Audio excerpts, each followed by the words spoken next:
Well, here we have from Matthew Grant, who was the town clerk up in Windsor, part of his diary that he kept, records he kept. And it says, May 26, 1677, Alice Young was executed.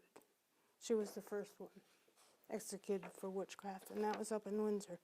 And then here we have Carrington, John Carrington and his wife in March 10th, 1651 were also executed. This guy, and it was for witchcraft, these two were, this guy, I don't know what he was executed for, but it has him there too.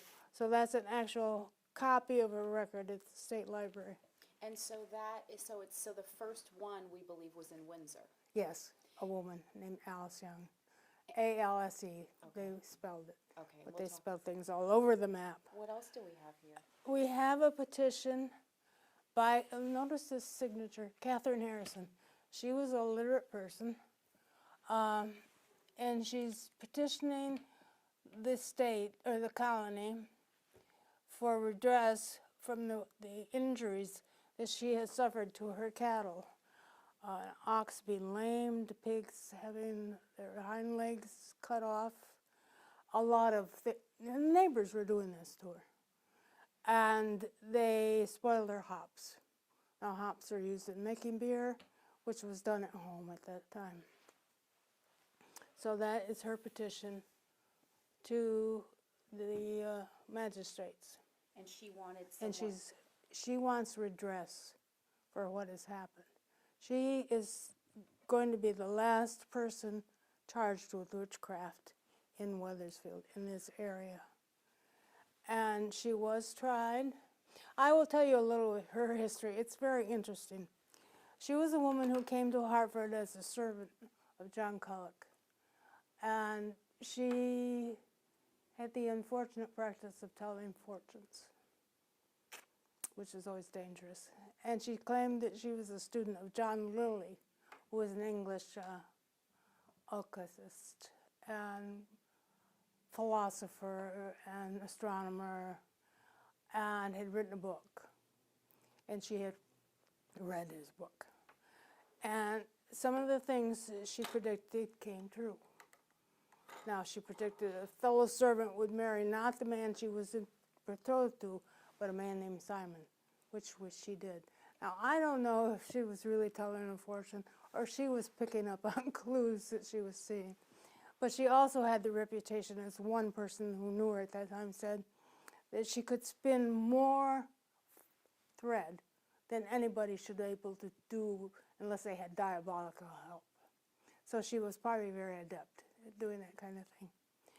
And she came to Wethersfield, married a man, John Harrison, who held some minor offices in Wethersfield. And between the two of them, one, a man of no specific social status, and her, who had been a servant, and they did very well.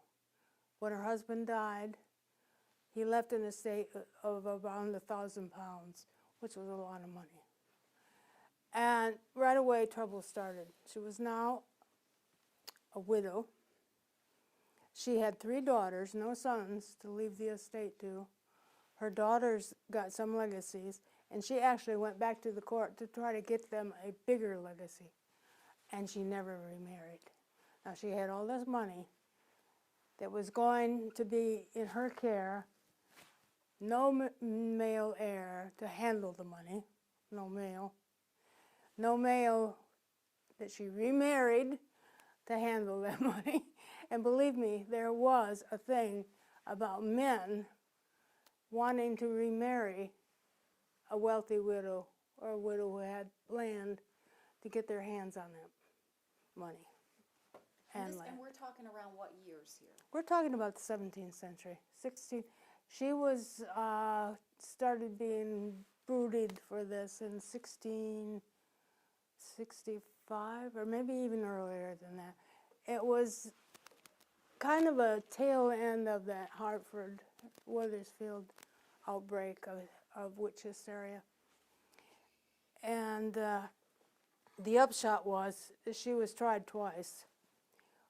First time was a hung jury, and the second time she was convicted. There was a lot of testimony against her, strange testimony. And luckily at this time, John Winthrop Jr. was the governor. And he had ameliorated a lot of these witchcraft trials. He was an alchemical doctor, as was Gershom Buckley, the Reverend Gershom Buckley, who was the minister here and was also a doctor. Let me show you a picture of John Winthrop. And he was the governor at the time. He was the governor, and it says that changes occurred in Connecticut's trying of witches. The first 7 that were accused and tried were found guilty and hanged shortly after they were found guilty. And they would have been tried and hanged in Hartford, not in Wethersfield. You often see that it was here in Wethersfield. No, Hartford was the capital town. Any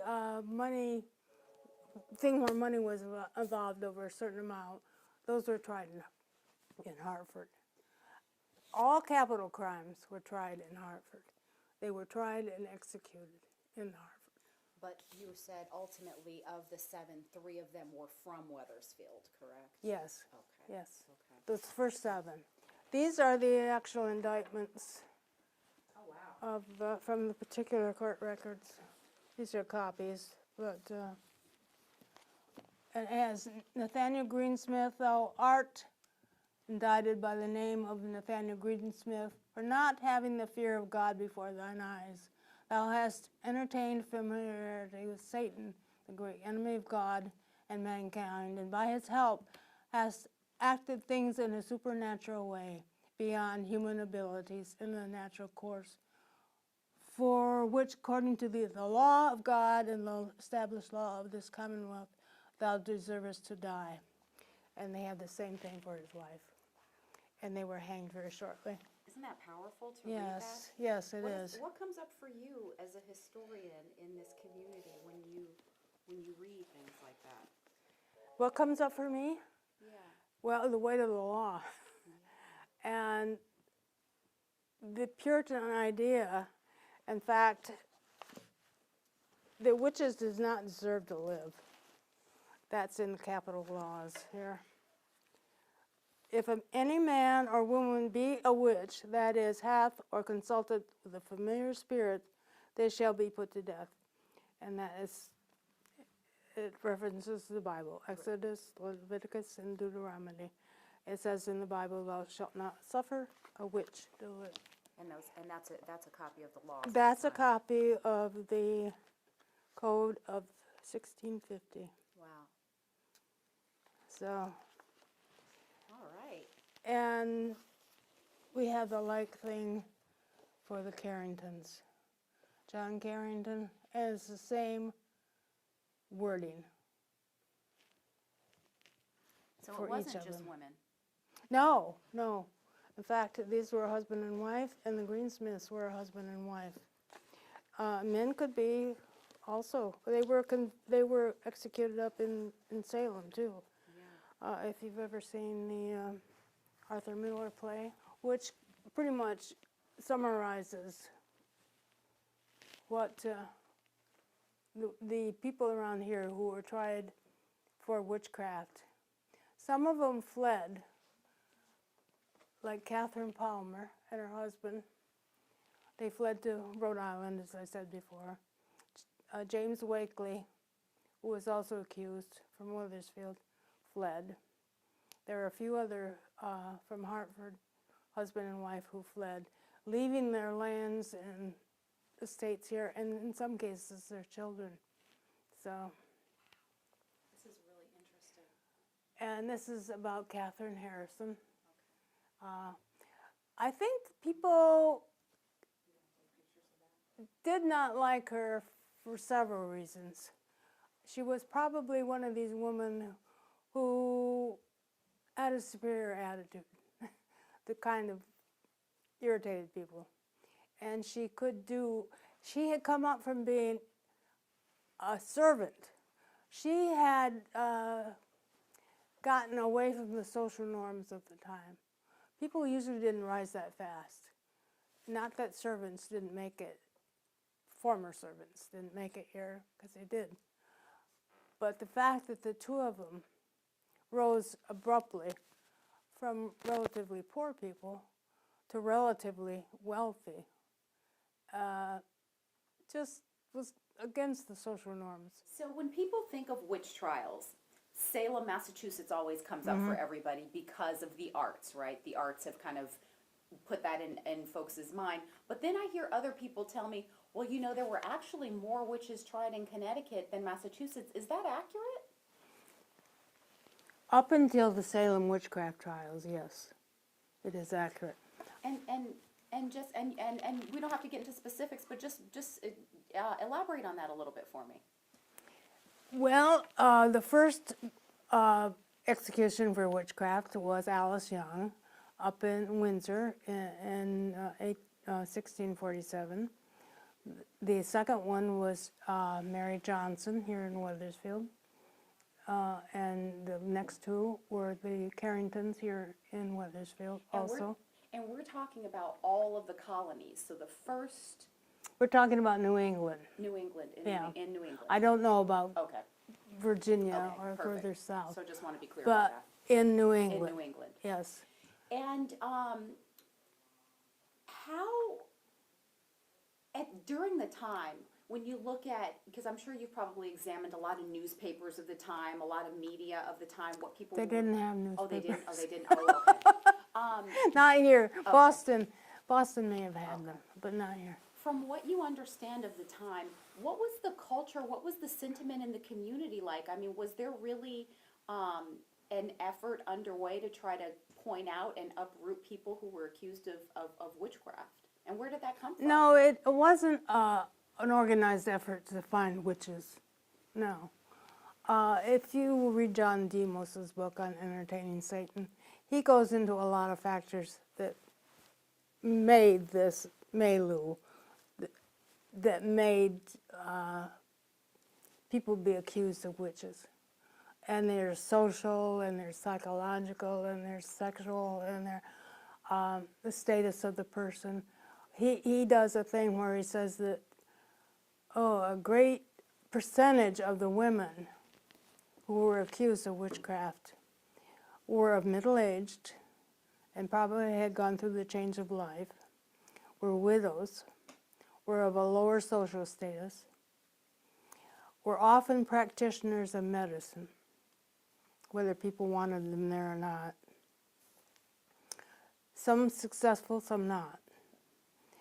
And they were people that, in some cases, were dissatisfied with their role in life. And people saw them as trouble. That isn't all of them. Sure. But that's a profile that he comes up with. And maybe more telling is that they were women that had less, either no children or far less than the average woman of that time. And many women had many children, big families. And there were cases where they had no children or they had 2 or 3. And as a historian in this community, do you think that it is a fair thing for the legislature so long after the fact to be looking at some of these things that took place in the early days of the law here in Connecticut and to be trying to kind of make amends with some of this? Do you think that? Well, I think they should, yes. I think they should. Not that it's going to make a bit of difference. The people were already dead. I think maybe it would be, and I'm not saying it will be, but what we need to do is not really give reparations for the past. We can say we're sorry, this shouldn't have happened, and we exonerate all people who were tried this way and killed, to try to see that it doesn't happen again. And if you think witchcraft is dead, you haven't looked at the internet lately. You know, you can get a kit that tells you how to become a witch. There's all kinds of strange things on there. It's cool now, right? It's cool. And this whole belief in Satanism is not dead. I remember back in the 90s, was it? Where they were trying these various nursery school owners and teachers. One woman and her son out in Ohio wound up in prison because they were Satanists. And they were doing things to the children. Well, QAnon also has that thing about Satanism. So it's not dead. I'm just going to make a note in because I liked something that you said. The targets have changed, maybe. Tell me, what's something that you want our viewers to know in covering a story like this? What's something that you think is important for people to keep in mind? What's something that comes up for you, or just anything that you want to share with me that maybe we didn't touch on yet? Well, I think we've touched on most of it. But what I find compelling is the fact that they did try these people. They brought this belief in witchcraft from Europe with them. But it was put a stop to. It didn't go on and on and on.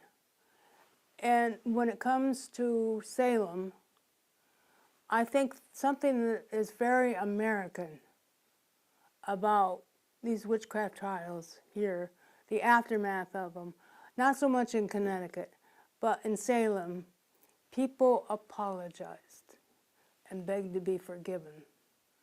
Samuel Sewell, who was one of the judges, Ann Putnam, who was one of the accusers, the afflicted girls. It was a way of healing. You don't see that in Europe.